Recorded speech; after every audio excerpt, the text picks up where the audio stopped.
Let's do the beheading, and then we'll get to it. Here. Breaking news, man arrested after claiming he decapitated his father and posted an anti-Biden rant. Now, I have some controversial takes on this. A lot of people immediately went with, oh, he's anti-Biden because he, like, you know, beheaded his father, posted a video on YouTube. YouTube apparently didn't even take his video down for like 6 hours, and then turned around and was like, we got to do a revolution against like Biden, right? The thing is, dude, goddamn, there's a lot of people that are near this guy, by the way. Holy shit, so many Pennsylvania Andes. So I'm gonna be honest with you. I don't think that this is like right-wing politics at play. I looked into the story. I know that everyone is like immediately saying like, oh, well, right-wing politics. He mentioned right-wing politics. No, I think he's just fucking insane. No, I think he's just like really, really, really mentally ill. If you read through some of his posts, you understand that he's like straight up a schizo poster.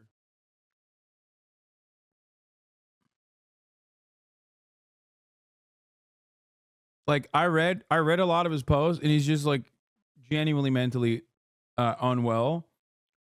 Like he's right wing, his politics are right wing, yes, but I don't think that is the reason why he did what he did. I think the reason why he did what he did is because he's like absolutely out of his mind. Now, we can have a conversation about like whether or not right wing politics plays a role in like making mentally ill people more mentally ill and more willing to act out on their violent desires, maybe. But I don't think that it's I don't think that it's like, it's not the same as stochastic terror that you see, in my opinion. Like a lot of people that go like the Buffalo shooter, right? You can make the argument that he's like mentally ill or whatever, fine, but he's ideologically driven to do an act of racialized violence, right? This guy, on the other hand, is just straight up like nutty with it, if you understand what I mean.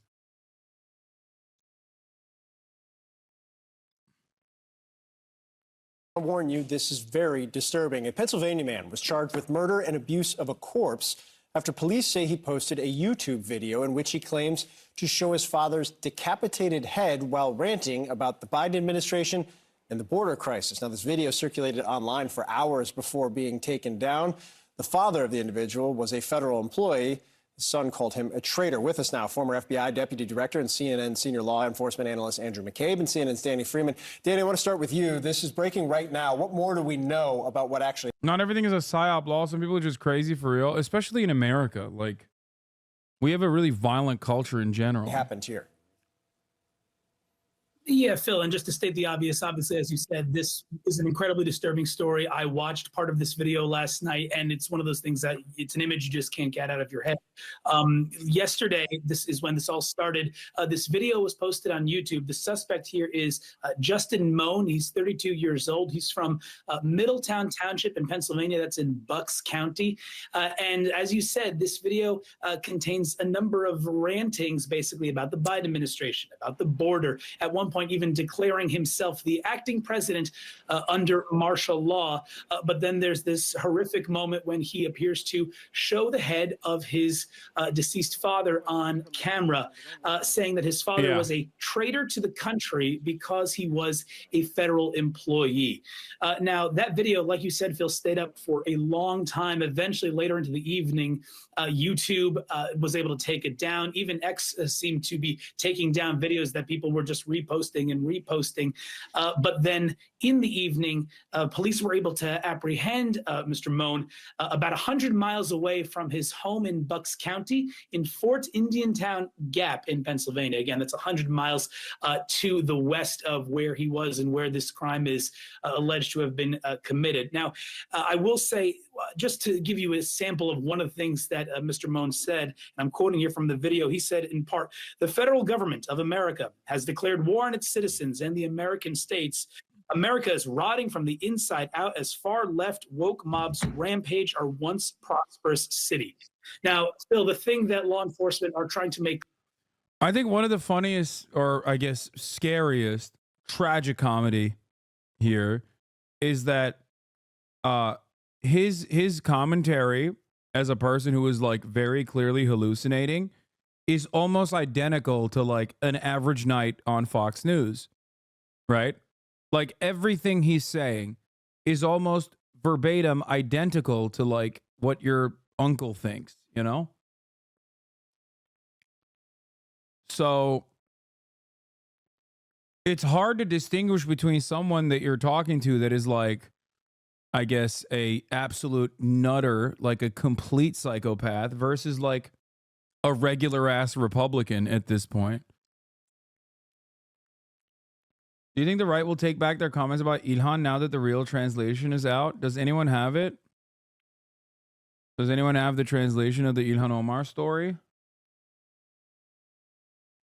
People have been talking about, first of all, no right winger is going to take their comments back. Ilhan Omar is still a Muslim Somali hijabi woman after all. So obviously they are not going to do that because guess what? Their comments had nothing to do with her politics and everything to do with her being, once again, a Muslim Somali hijabi woman. Like, did they ever apologize? Did they ever apologize for saying that she fucking married her brother? No. Clear at this moment is that this suspect is in custody. The threat to the larger community is over right now, but truly a community on edge, you can imagine after hearing this news. We're going to hear a press conference from the Bucks County District Attorney later on today on this subject. Andy, this video it references President Biden. It was up on YouTube, as I understand it, for several hours before it was taken down. Talk about the bigger picture here, if you could. Sure. Yeah. So the bigger picture is extremely concerning, I think, as do most security officials as we go into what will be an incredibly heated political season. You know, obviously this guy, we don't know. We're waiting on additional facts from the investigation to understand his specific motives. You can make some assumptions based on his claims in the video that he's been motivated by politics.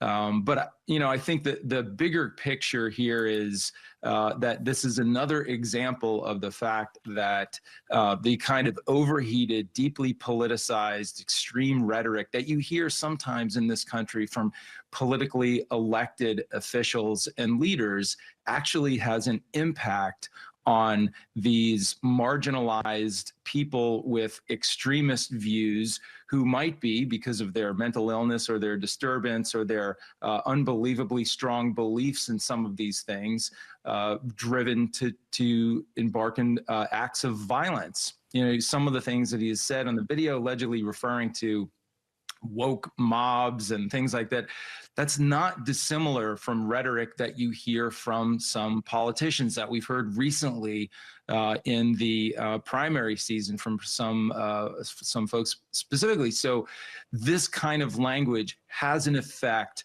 on the extremist, on the most extreme, most vulnerable. At this point, the only difference between sensible Republicans and violent freaks like this and the Chicago landlord who stabbed the Muslim families is that the sensible ones are able to silence their inner vengeful demons. The violent freaks aren't able to silence them. I mean, nah. There's definitely like, Hasan, please explain why this isn't about right-wing politics. Because, dude, I think there's a balance here, okay? I think there's a balance here. There is a, there's like a 50-50 split, let's say. 50% Republican conservatism, 50% mental illness, right? I think like motivation and targeting are really important in making, like fully understanding the story, right?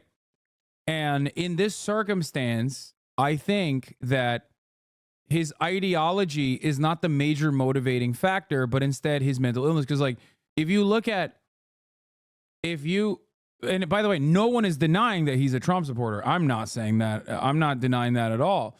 No one is denying that he's a psychopathic reactionary. I'm not denying that at all. He hits all of those markers perfectly. But I think this is one of those circumstances where his like schizo posting genuinely pushed beyond the actual right-wing ideology, unlike, for example, the Buffalo shooter. Like the Buffalo shooter is insane as well. You're not a sane person if you go and do a mass shooting. You're always going to be insane, right? However, while ideology is a contributing factor in this circumstance, I think the major role was, and this is a unique one, I think the major role was played by like how untreated his like obvious mental illness was and how unchecked it was. Does that make sense? It's the difference between, for example, is the difference between that guy, if you remember, that like live streamed himself trying to do an act of terror, begging Trump, saying like, Trump save me, Trump save me. That guy, right-wing terrorist. Okay? Failed terrorist, but certainly a right-wing one, certainly motivated by ideology. Okay? Yeah, he was doing the white girl save me white girl, but he was actually talking about Donald Trump. If you recall, I like that we've done so many like instances of domestic terror that many of you don't even remember what I'm talking about. That guy's also obviously mentally ill, but his ideology is what is the main contributing factor to his actions. This guy didn't go out and like try to kill brown people or black people. He killed his dad. He severed his father's head. Okay.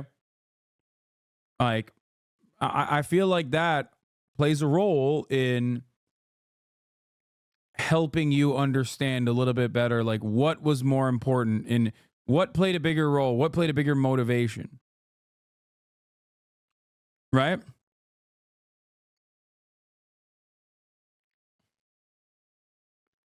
Now, of course, it's a tricky situation because his commentary, as I've mentioned, okay, his commentary is identical to the average conservative. Okay? That's why it's like difficult to parse through this and make the most accurate assessment.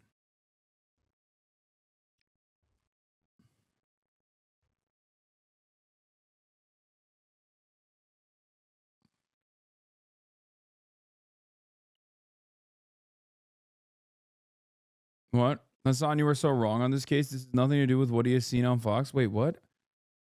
No, you just made an assertion on what you think I just said, didn't listen to what I said, didn't realize that you are in agreement with me, and are just simply arguing against what you think I just said. You are in agreement with me, but you are coming at it from a point of disagreement. What are you debating? That's what I'm saying.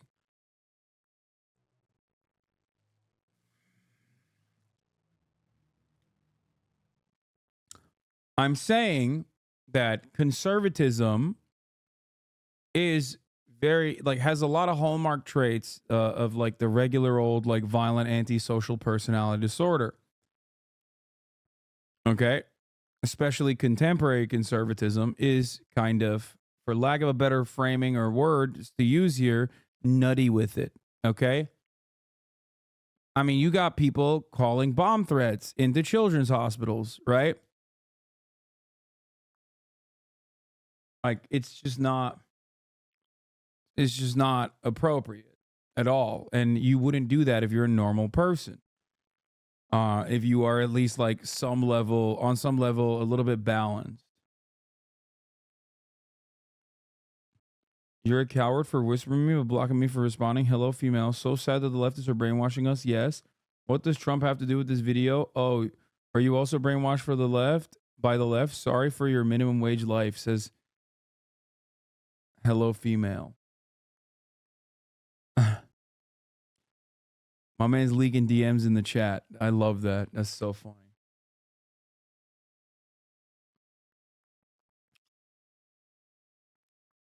Anyway, I feel like conservatism probably wasn't healthy for his already like destroyed mental state, if that makes sense.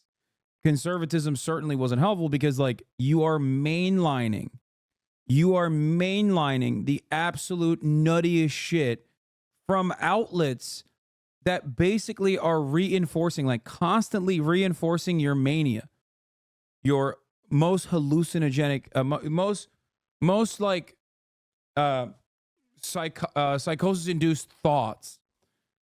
It's kind of like conservatism is so crazy that it, I think, genuinely makes people who are otherwise like mentally sound become a little crazy, become a little paranoid. Because what is conservatism if not like fear of change? So it's supposed to consistently make you paranoid, right?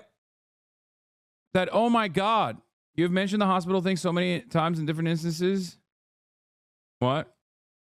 You've mentioned the hospital thing so many times in different instances, but what you're referring to, do they do it just because they have or because they have any reason? What? What hospital? What are you talking about? Calling in bomb threats to children's hospitals?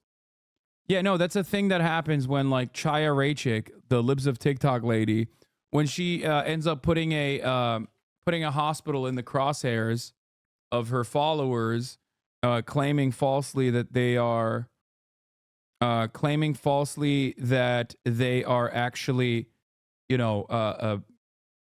like doing surgeries, like genital surgeries on children or whatever. Their psychotic fan base goes and like calls in bomb threats and threatens the hospital staff and stuff. Anyway. Most potentially dangerous part of our population, and I think it's something that most security officials are really concerned about. You know, Poppy, like the odds are, if we experience political violence in this year around the presidential. I'll tell you this much: I don't think the Buffalo shooter can get an insanity plea, but this guy probably can.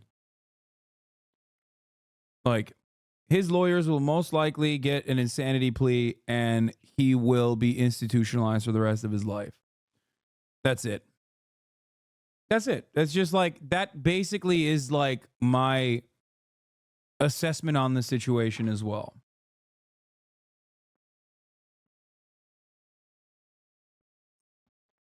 Election, it's not going to look like January 6th. It's not going to look like a massive mob of people that's organized and.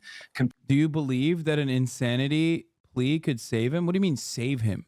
There's no saving someone who has pled insanity. Like, that's not. What do you guys think, that it's like? There's no saving that person. He's institutionalized permanently. He's going to be drugged up for the rest of his fucking life. Hello?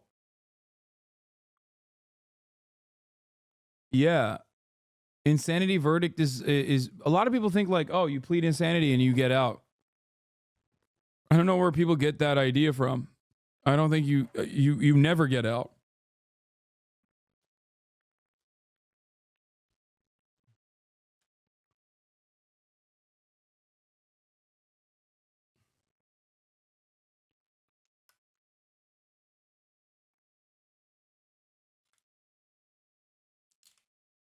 Anyway. Compelled to come together at our nation's capital or any state capital. It's going to look like individuals who decide that based on their extreme beliefs, they have to act out on their own. And that seems to be what we have here. It's an incredibly disturbing story. Andrew McCabe, Danny Freeman, I know you'll keep reporting on this. Please keep us posted. They're trying to call you out on how you talk about the people who should be actually rehabilitated, not sent to jail. What? Who's trying to call me out on what? The fact that the victim was his dad and nobody else, if he doesn't have any prior charges yet, insanity plea is the most probable. Yeah. Yeah, I don't really get it. But honestly, you know, there are people who are genuinely mentally unwell. They think that at the top of the hour there isn't a 3-minute ad break. Some of those people are actually mentally well, but they don't recognize that there is a 3-minute ad break because they're already subscribed. If you want to be a mentally sound person who also doesn't see the 3-minute ad break at the top of the hour, it's not a figment of your mere imagination, but instead simply how things are, I guess. All you need to do is subscribe for $5 or for free with the Twitch Prime.